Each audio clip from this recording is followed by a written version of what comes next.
Hello, everyone. Welcome to our first ever podcast series, SOS, Startup over Samosas. Now, you might be wondering why we came up with such an unusual name in the first place. Well, our dear audience, this is for all you entrepreneurship enthusiasts who have come up with a startup idea over a cup of chai and samosa with your friends, but never really had the courage to follow through. As it said, the show must go on, and so should your startup idea. With immense pleasure and gratitude, I would like to introduce our very first speaker, Ms Ishika Nirula. Ishika is an emerging icon and an economics graduate from the University of Delhi. She is the founder and CEO of Women in Business Network, which is one of a kind organization and the world's first ever community that supports female college students in their entrepreneurial endeavors. They have brought together over 7,000 students and 2,500 young female entrepreneurs and leaders. Ms. Ishika has over 2 years of experience in business and partnership and event management. Apart from venture, she's also a part-time educator and entrepreneurship coach. The Entrepreneurship Cell, Daulat College, welcomes you, ma'am. So, ma'am, how was your day? Thank you so much for that introduction, Khushi. I'm really glad to be here and so nice to meet so many of you today. And knowing that it's your first episode, I'm really glad that you could have me here talk to all of the listeners that you're gonna have, and I'm really excited for this podcast. So wishing you guys all the best. And I had a great day, very busy day, but. I think, this would be one of those things I really love doing, talking about entrepreneurship to young people. So I really hope that this goes well. Thank you so much. So, as a college student, I'm just curious to know how was your college life? Like, what was your most favorite thing or memory to do in college? Okay, that's a very interesting question because I had, in fact, a very interesting college life because I think most of it went into the pandemic. So I think, yeah, if I correctly remember, I remember going to college for the first 6 months and then the last 6 months. So it was a weird college experience. I had to fit in everything that a normal college student would do in those 3 years, especially DU North Campus into that 1 year. So it's pretty exciting, pretty dynamic, I would feel, because when I first stepped into college, I used to be those kids who had never even traveled in the metro alone. So it was a very life-changing experience, and honestly, I found a lot of interests, which particularly I didn't even know about, things that I didn't know I could pursue. One being entrepreneurship, because I had absolutely no clue what it meant even when I stepped in college, or probably even the first 6 months. So it's been really exciting, very eye-opening, very life-changing for me. And yeah, I think it's been amazing to just see how things have adapted to in COVID, and how easy it's been to access education, via technology. So those things have been great. And of course, the favorite thing I think would be just, the North Campus vibe. I think I really enjoyed it my last 6 months because I don't remember going to a single class, but, just staying outdoors, enjoying college, enjoying winters. That was really fun. Now that you're on the topic of college life, so I guess this everyone needs to know. How did you manage so much of things like that were on your plate, like studies and then managing such two big projects, and then of course having a social life as well? Okay, so I get this question a lot actually, and honestly, I don't know if it's a personality trait or if it's something that you just get used to in life, because when we're just school kids, we have four things to do in life, and then as we go on, we keep on taking a lot of things. So I think at some point everybody has to juggle, a number of activities, but for me personally, I think it's more of a personality trait because I absolutely love taking on new challenges. I don't like doing the same job for a very long time, something that doesn't require higher order thinking skills or something that I'm doing just, habitually. So that is where I particularly feel that I love taking on new things, and that motivates me, or pushes me to organize things in such a way that I am able to manage it. It's definitely not easy, I wouldn't put it like that, but if it gives you that thrill of doing something extra, and just being out there doing what you like, exploring what you like and what you don't like, I think especially um, at an age where I am or you guys are, I think it's the best thing to do. So it's pretty enjoyable, not easy, but yeah, enjoyable. Part of the DU life does include just exploring new things. I guess that's the vibe we all look for. Like podcast is the new challenge we've come up with, and we're going to conquer it. So I think we can completely relate in this aspect. Definitely, something like DU definitely pushes you to do a lot more, I think, than a normal college, especially like a private college that's just focusing on education. But I think something, the culture at DU is something so unique, because it's not only teaching you things or telling you to come to classes, but also giving you that flexibility to take up a job, or from different from your curriculum, and also probably even start your own thing. So it's actually very good. I'm very grateful that I got Hansraj, which is very flexible as a college. That's amazing, actually. So, ma'am, everyone has heard a lot about you, and our core team is really curious to know more about you. So, we prepared a bunch of questions, and I would like to start with it. So, ma'am, can you tell about Women in Business Network? Like, we would love to know about this amazing journey that you have started. Sure. So when I was in my second year of college, when the pandemic had just come upon us, and our exams were getting cancelled, and everything was super unpredictable, um, I came up with this idea to create an online community of young women where all of us could just come together, talk about business, and just explore things. Because the idea of Women in Business Network was particularly to create this platform, create a sort of community or network for young women that don't know what they're doing, right? Because if you see other business networks, they are usually of women who are already entrepreneurs, handling their family business, or doing great things at a large scale, and probably at the ages of above 30. So there is nothing such for young women where they're just exploring entrepreneurship, probably don't even know what it means, or have an idea, don't know how to start. So just creating a community where firstly, they can meet like-minded peers, where everybody can feel confused at the same time. And also from our part as a company or as an initiative, to provide that sort of mentorship, to call mentors, to invite them to events where they can meet each other, understand each other's businesses, make connections, and also just learn entrepreneurship. So I think that is what we had in mind. Initially we started as a not-for-profit initiative, and now it's in a proper company where we also work with a lot of D2C brands for our events, and also launch those events, launch those brands via events and everything. And we also have a proper membership plan coming very soon. So things have quickly turned into more large scale operations, but that college student at heart always just wanted to get college students together where they could just learn about a lot of things. And excitingly so, I think within a year, all of us realized that entrepreneurship was the big new word in India, specifically. We're a global community, but I think that sort of wave that came into India was very beneficial for us. People now know what it is. People are now interested in learning about entrepreneurship. We've all seen Shark Tank and everything.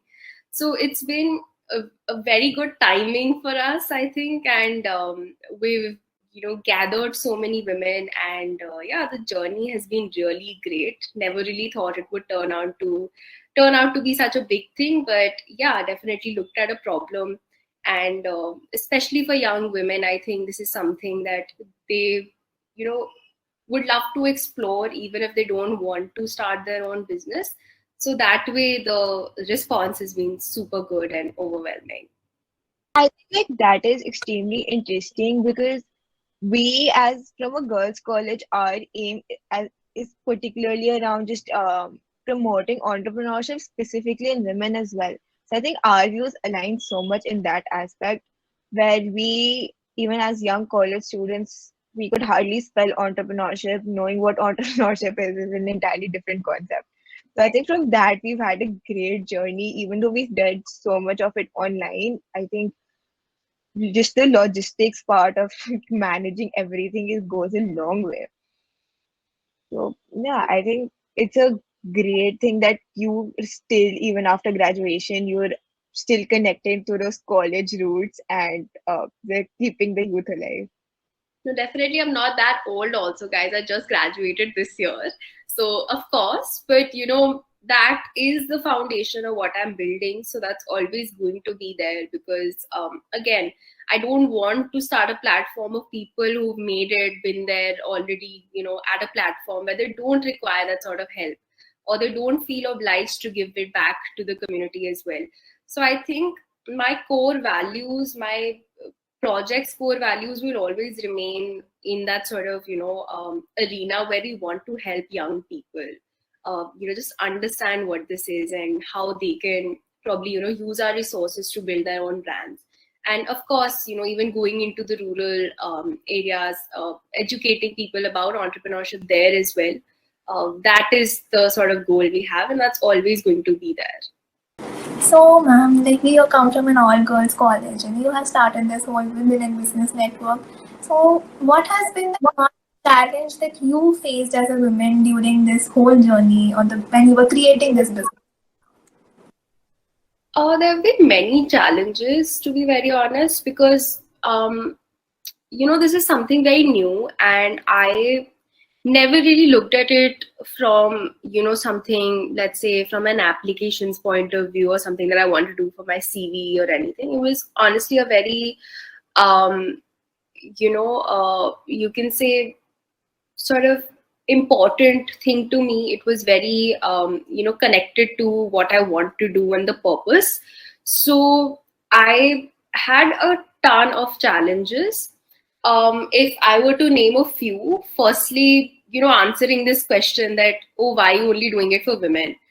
I think that was one of the most biggest challenges, like making people understand that women actually need a platform like this. The sort of self-doubt that young girls have is very different from, let's say, people, who firstly come from privileged backgrounds or also, have some sort of, you can say social support network behind them, or even men who have been conditioned in such a society to do business later. So I think that sort of um, you can say making people envision that goal was very tough initially. Then working with people your same age, I think that was one of the toughest challenges for me, because when you as an entrepreneur have an idea, especially a young entrepreneur, and trying to get a community that's your age, people most of the times don't take you seriously. So I think that was also one thing that I have faced.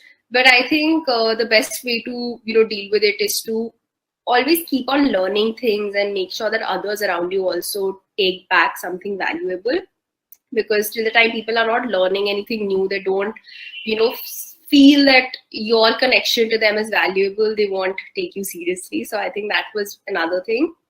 And yeah, I think as in when we keep going on with whatever we want to do, we're doing very unique things. And the fact that currently, let's say, we don't have a VC funding, or we don't particularly have that sort of scale to implement things. We have big ideas but we don't have the resources. So I think that's always a constant battle or a challenge for any entrepreneur. But I think these small things, as a student, college going student, were two things that I had to face.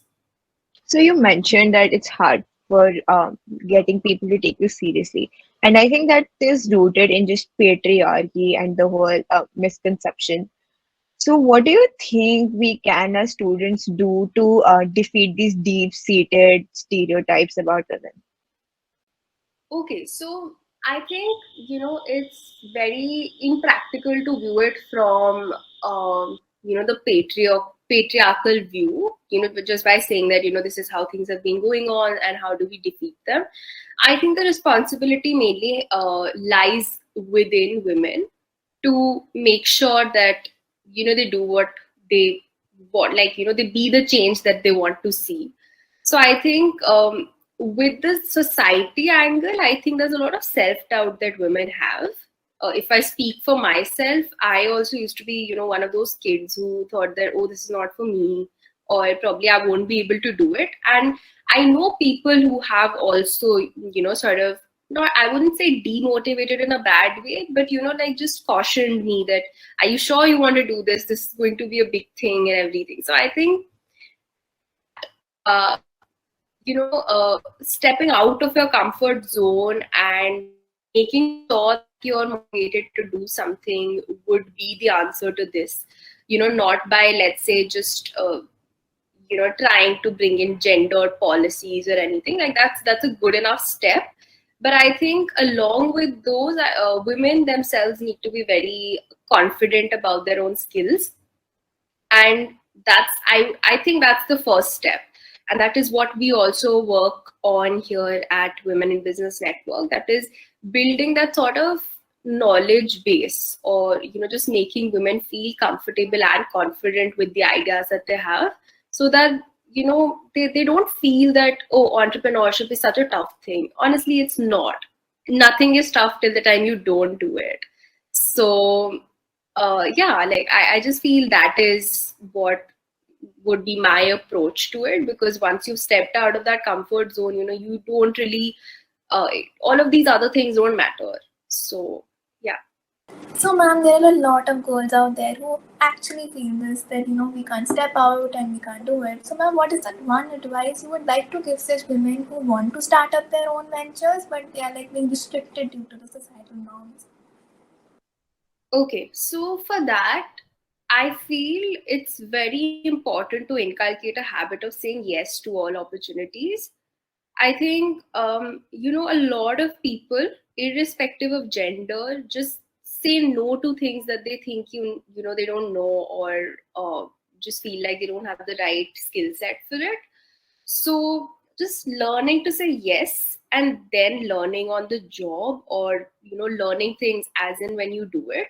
I think that's a very important habit to inculcate, because you see, whenever somebody does have that feeling of self doubt, what does that mean? That means that they just feel that they're not enough. They're having that sort of imposter syndrome, that probably I'm not supposed to be here, I won't be able to do it.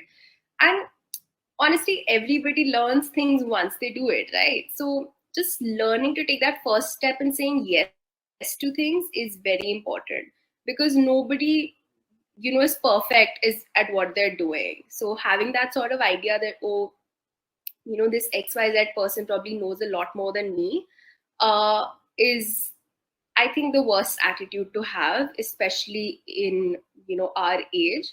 So just saying yes to a lot of opportunities, and also just reading a lot, learning a lot, and just doing what you like, right? And exploring what you don't like. That also is equally important. So, what is your take on hierarchy of power in this corporate world? And do you really think that this quote can turn into a reality someday? And I particularly also believe that, there's no point calling people women entrepreneurs or male entrepreneurs, or, whenever I go, I keep hearing these things that, oh, and next on stage you have a women DJ, so all of these things are actually very, I would say, 18th, 19th century, not something that's supposed to happen today. And I'm honestly very grateful to see that change, because if you imagine, our parents, or our ancestors doing something that we are doing today, it probably would be the hardest challenge ever, right? So it's great that we're living in a very transformative era, where we can probably even see this thing or this quote turning into reality in the next 10 years, probably. So I feel that's a very good change, and it's I think the most instrumental thing here is entrepreneurship, and is the fact that a lot of women are coming up with their ideas and doing what they want to do. So I think that sort of wave of change is great. And the second part of your question was that what do I think about the hierarchy? Hierarchy in the corporate structure and the power we have. Okay, so I think that's sort of inevitable. Hierarchy as a structure is inevitable, but I think it is changing. It is definitely changing to include diverse representation. And honestly, it does not happen through policies. If, for example, a corporate is saying that we have a policy of having 30% XYZ representation, it doesn't work like that. It honestly works by bringing very diverse actual thoughts that you want to be on your team. So I would say, more than just making it a policy decision, it has to be a conscious decision. And it is definitely changing with a lot more women entrepreneurs out there, and they're doing great. And they're doing great not because of the gender, they're doing great because of their knowledge, irrespective of their gender. So I think this sort of understanding is very much prevalent today. I think even male centric or male powered companies would agree with this, that there is absolutely no change in a woman led company or a male led company. Like, they're almost similar with the type of thoughts and the type of policies and everything that they're running. So I think that's great. And apart from this, just firstly also ensuring that workplaces become more women oriented, especially with having pregnancy laws, having small things that can make a lot of difference for women workers. So I think that would be the next step. But firstly, understanding and the sort of awareness that these days, with the sort of women owned companies that are hitting NASDAQ and everything, I think that's great. And yeah, like, this is just the start, honestly, because we've seen a world that's been male dominated for so long, and now nothing has changed. Just more women in the business world, and that's the true change. I do completely agree. Like, as a union member today, I try to maintain as much diversity as possible in our team members. Even though we are an all girls college, we have people from all walks of life, because I do believe that it is always the heterogeneity of thought and the yes ma'am culture which break down an organization. And I think that is precisely what's been happening with all policies these days, where not a lot of people are considered. So what I noticed is that, like, you have such clarity of thought and idea of what you want to pursue. So is there any specific person that inspired you to take this journey, or any specific moment in life that made you feel like, okay, yes, this is something I want to do and I want to spend so much time on? Okay, that hits very personal, but I think okay, so I hadn't seen a community like this before, is one thing. So probably my research was lacking, but it all turned out great, so that's okay. But this was something that I just thought on the go. So I wouldn't feel that there's something that happened that made me feel like this. But yes, definitely, I think studying a lot about this topic, just trying to understand what are the reasons why women are not represented that much at top leadership positions, or in entrepreneurship. So that's one thing. Secondly, personally also, I think there have been small instances. I wouldn't term them as things that actually changed my life, things different way. But there have been instances where, let's say, I used to go to college, and I was from Delhi itself, and there were so many other people coming from different areas. And in my college, I remember I was a part of a lot of societies, and somebody coming from a humanities background who still had economics. I did not know much about, let's say, finance or something. I hate finance, by the way, so I don't think I know a lot about it today as well. But so at that time, I remember people used to not give me analytics based tasks. And these are honestly very small society tasks. Yeah, they are nothing, huge responsibilities or anything. But I remember they used to deliberately not give it to me, probably because I looked a certain way, or talked a certain way, or probably because I was a girl. So I don't know, just having these sort of ideas was what made me, curious to think why people would, just look at me and judge that, oh, she can't handle something, that's why I want to be. So that is, I would say one thing. And I think more of it was just, my journey of realizing that there's so much more that I can do, just because a lot of people also at my same age are doing it. So I think it was more of a transformative journey within, and WIBN just happened on the go. So The two things that we have the same is that I was also a humanities student and I had economics, and even I am so bad at finance. So bad. You mentioned so much about research and reading about so much. So what will be then, if you have any book suggestion for entrepreneurship that we should all read upon or something like that? So we'd love to know. okay, so I think one of my favorites, which actually talks about women in corporates and women leadership and entrepreneurship, is the book by Sheryl Sandberg. It's called Lean In, and that's actually an excellent book. So I really suggest everybody reading it. More than women, men should read it. So that's a great suggestion. I think then there's this one book by Peter Thiel. It's called 0 to 1. That's a good book for just understanding the basics of entrepreneurship. And currently, I'm reading this book called The Almanac of Naval Ravikant. So that's not. I wouldn't say that it's a very descriptive book. It's just I think it's a compilation of its tweets, but it's a good read. So very informative read. So yeah, these 3 books would be good. Thank you so much, ma'am. So I wish I had the time to read all these books, because in this whole hustle culture and everything, we don't get the time.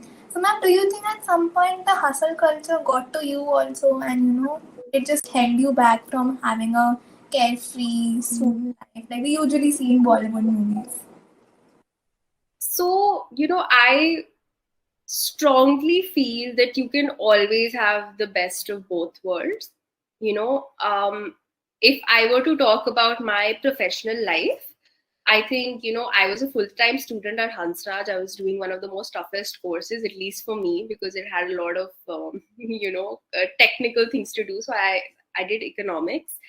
And in my third year itself, it had been 1 year of handling Women in Business Network. And I think here also we've had teams of 60 people at a time, 30 people at a time. So, managing day to day, and also when you're handling something like that, people don't respect your, probably 9 to 5 type of work schedule as well. So, handling that. And I think when I came into my third year itself, I also started working at Cred. So even though that was an internship, but it was really a full-time job for me, because when I got hired, it was mentioned that this would turn into a full-time opportunity. So from day one, they always treated me like I was somebody who had joined in as an associate. So I was handling that as well. Honestly, it was easy because I did not have to travel every day to college, so things got slightly more easy. So, but like if you think about it, there was a lot that I was doing on a daily basis, and I had too much on my plate. But at the same time, I think I was also a part of almost, I think, all of the fun societies as well. I was in the music society. I also, used to chill with my friends. So I honestly don't feel that, hustle culture would get to you. Especially in the case if you like doing what you're doing, right? And like as you were mentioning that at sometimes you don't find time to read books and everything, it's absolutely okay. It's not like you have to do it every day. But I think just inculcating a habit of knowing what you like to do, right? If you don't like reading books, you anyway won't find time for it, right? And if, let's say, if I'm not liking my job, I won't do it. I will that hustle culture get to me. So I think especially in college, you should understand what you like doing, and see how it matches your daily routine and everything. So I wouldn't particularly consider that hustling is bad and you can't have a good social life as well. Ma'am, it looks like you were so good at managing things. I wish I had those skills. But if you are comfortable, can you share like one the productivity hack which always worked for you or you found it extremely helpful? Okay. So I think uh, just having a very clear mind about what have to do in a particular day. I think that's very important. For me, I would say, even creating something as simple as a Google Calendar, which I follow religiously, is very good. And I think a lot of people don't know about it. Even if you buy a journal and if you like journaling, that's very good. But you just have a very clear mind that, okay, I have 10 things to do today and I have to complete them today would really help. And prioritizing things. You need to have a very clear uh, idea of what you're supposed to do, and I think also just have that feeling of ownership over your own tasks, right? And especially as entrepreneurs, this is something that's called a principal agent thing in economics. But in reality, you can just put it into layman terms as that, if you start a business, nobody else is going to love it as much as you do, right? Nobody else is going to be as motivated to do things for it as you would do. So just knowing that and thinking ahead with that sort of mentality would really help. Ma'am is talking so much about students and college life, and honestly, not everybody is as privileged to be in a college with like in college where you have ESL or be in a prestigious university as do you. So, ma'am, what do you think? What are the resources that students should have to promote this feeling of entrepreneurship? Uh, I think again, having a learning attitude is very important. Thinking that, no task is beneath you, even if, let's say you've done a lot in life or you know a lot in life. And also just having a very curious attitude. This is something that I often teach in my entrepreneurship sessions or workshops, is that, people, irrespective of where they're coming from, they can always read a lot, they can always, learn a lot, and also just take up extra things, right? They can take up internships, because trust me, you go on LinkedIn today, find the top people that you want to be later, or companies, you'll always find that they don't come from a top tier college always, right? So in fact, you will see that most of them are coming from some college in some city, something you don't haven't even heard about. So it's definitely not something that is a setback. And just back onto my point, I was saying that it's very important to have this curious thinking nature, which basically means, for example, let's say all of us use a service like Google Maps, right? So now that you're using Google Maps, always try to think that what else can be here that will make my life easier. That is the entrepreneurship thinking, which even a child can have, even somebody coming from, a very rural background can have. And that is, something that would help you with that, inculcating that entrepreneurial behavior. So always try to think from the next challenge, even if, let's say you're using Spotify, what can be that one feature that would, honestly make your life easier. So that is literally how people build products. So just having good product knowledge for everything that you do would be one thing that you can inculcate. So, ma'am, is this motivation and the curiosity led to the development of the sequin collectors? Yes. So that was actually a very fun project that I took up. I had a very big idea for it, which was, creating again a community for musicians who could come together, musicians or artists, or anybody who's into the creative field, come together, probably create projects through us, network with different musicians and explore their work. And yeah, like that was the basic idea. The best part was that initially, we wanted to take it slow and understand what was right ahead in front of us, which was COVID-19, which was the second wave then. So I think most of our work, went in there with open mics and stuff that we did online, whatever we could do then. And later, we realized that we do require a lot of research to create a product like this, because if we're specifically looking into the market of, let's say, musicians or artists, we do need to understand the sort of relationships that they have and how they network, which we realized is actually very different from an online network. Most of the musicians and artists, they network through exhibitions, they network through, gigs and stuff. So understanding that sort of product and market wasn't enough for us at that moment, which is why, there has not been much development there.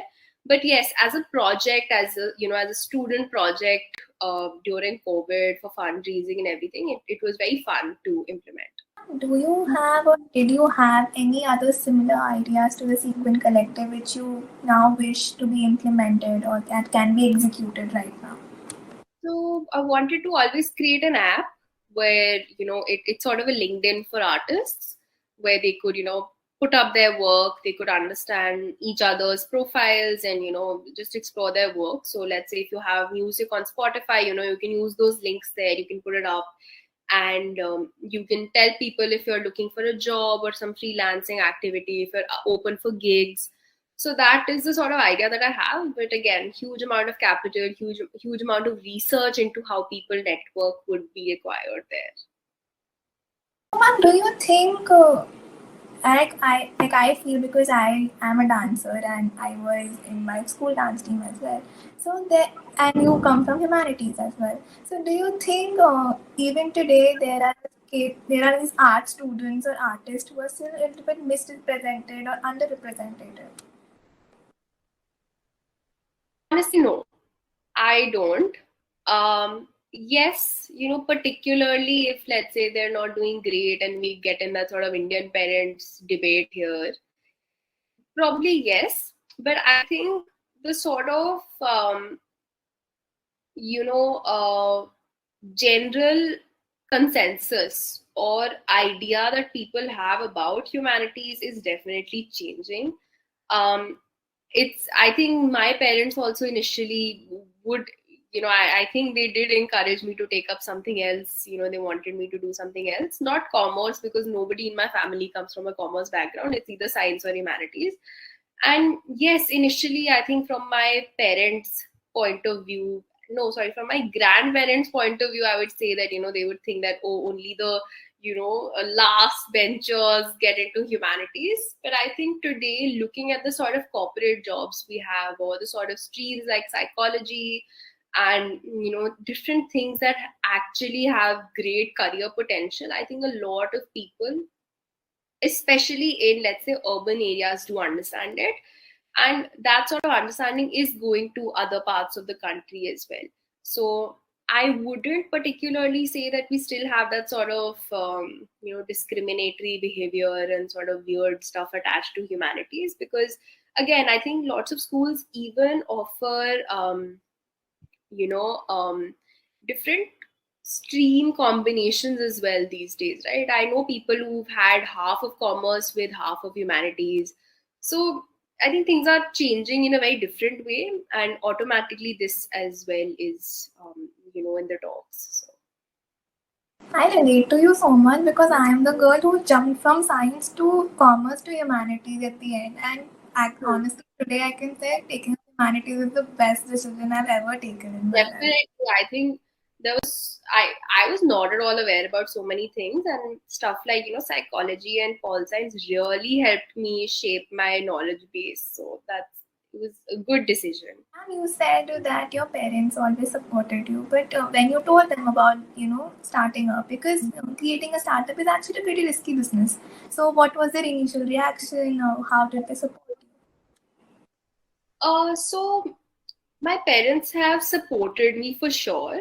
I don't think that there has been any instance where I've had to ask for their support with anything. Probably the initial discussions, I would say, was slightly confusing because I also did not have an idea about what I exactly wanted to do. And still, as of now, when let's say I'm building the business a model for the company and understanding different revenue streams for us, it's still a very confusing conversation. But I think that sort of reassurance that my parents, or in fact my dad, has always given me, that you do whatever you want to do, we're here, that has really helped me. And the fact that they don't like to indulge into what I'm doing really gives me that sort of autonomy and freedom to just do whatever I want to do. So they're always there to share my successes, would also be there in case there's some major failure. But I think in the process they have always trusted me enough to do whatever I feel like doing. And yeah, I think the fact that my dad comes home every single day and he would ask me that kya socha hai iske bare mein and what is going on, I think that's a very nice thing to have. And beyond that, if I say that, oh, I don't feel like talking about it right now, or I just don't know at the moment, I think that's really respected. So just it's a great positive sort of environment that I've gotten. I'm really grateful for that. So, ma'am, I had this weird question popping up in my head. You mentioned that when you started Sequin Collective, you learned a few things after starting and you realized a couple of things. So, ma'am, do you feel that someone who is starting something similar to this should create a team with the same mindset, or the person or the leader should spend some more time, learn about the whole thing, and then start the journey? uh, Honestly, it depends on what you want to do. um, like you just mentioned in Sequin, yes, probably if we had a clearer idea or more research on what we wanted to do, and did not just go ahead with whatever we had in mind at that point of time, yes, it would have been slightly more successful. We could have pulled it off better.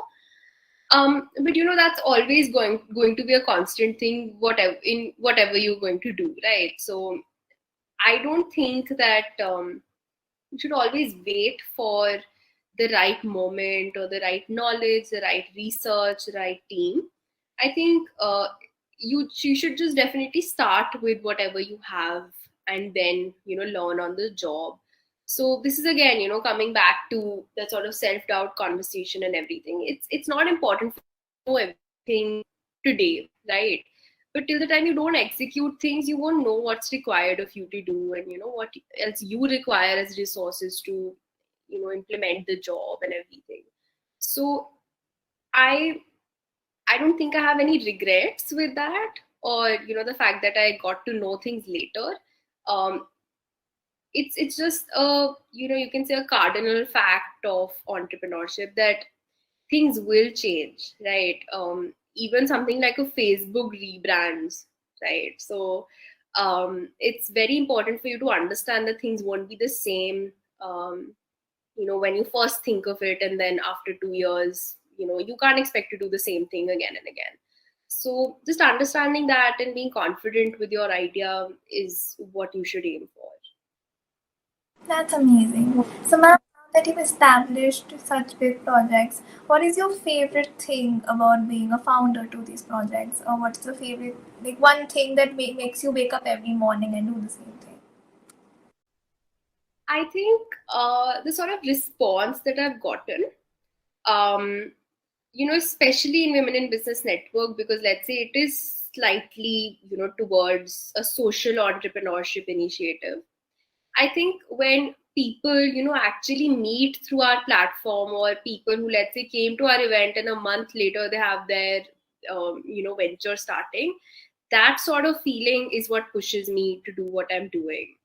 Just understanding the impact that we're creating, the sort of respect that we're getting as a community, and the fact that people are actually, involved in our activities and our vision, is something that really makes me feel overwhelmed, and is something that I don't know how I'm doing it, but it's really amazing.